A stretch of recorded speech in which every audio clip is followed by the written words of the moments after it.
At some point over the next couple of weeks, owner Steve Bisciotti, team president Dick Cass, general manager Ozzie Newsome and head coach John Harbaugh will field questions from reporters at the State of the Ravens address. That annual news conference typically precedes a trip to Bisciotti's home in Jupiter, Florida, where the team's top decision-makers, which also include Assistant General Manager Eric DeCosta and Senior Vice President of Football Administration Pat Moriarty, will plot out one of the most important off-seasons in franchise history. The disappointment from the Ravens' season-ending 31-27 loss to the Cincinnati Bengals last Sunday, as well as from missing the playoffs for a third consecutive year and the fourth time in 5 seasons, is still fresh.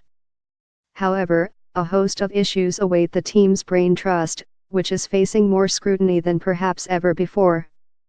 Fan discontent might be at an all-time high.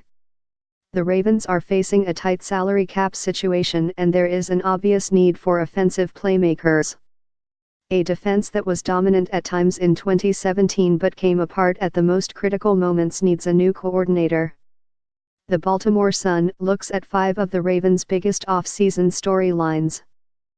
The Ravens faced quite a dilemma after last Sunday's season-crushing loss to the Cincinnati Bengals. They needed to do something to mollify their already discouraged fan base after missing the postseason for the 3rd straight year, and owner Steve Bisciotti has already demonstrated that he values.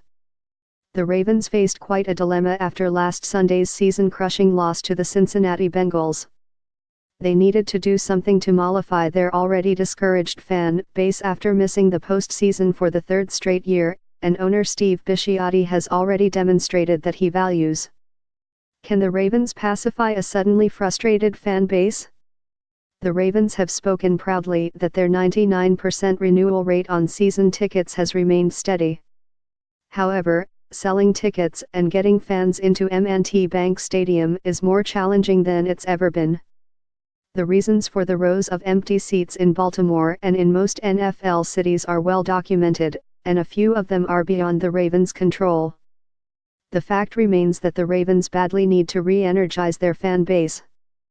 The 3-year playoff drought, periods of inept offensive football and defensive collapses have left fans not showing up to games, questioning those in charge and calling for widespread change.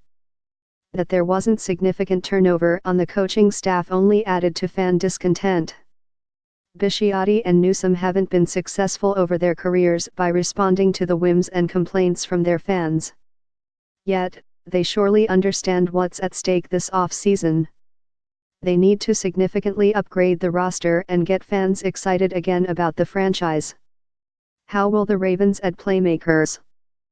At this time last year, Ravens officials spoke about getting quarterback Joe Flacco more help. Yet, their 2 primary offensive skill position additions in free agency were 32-year-old running back Danny Woodhead and 29-year-old wide receiver Jeremy McLin. They didn't take an offensive skill position player in the draft for the first time in team history.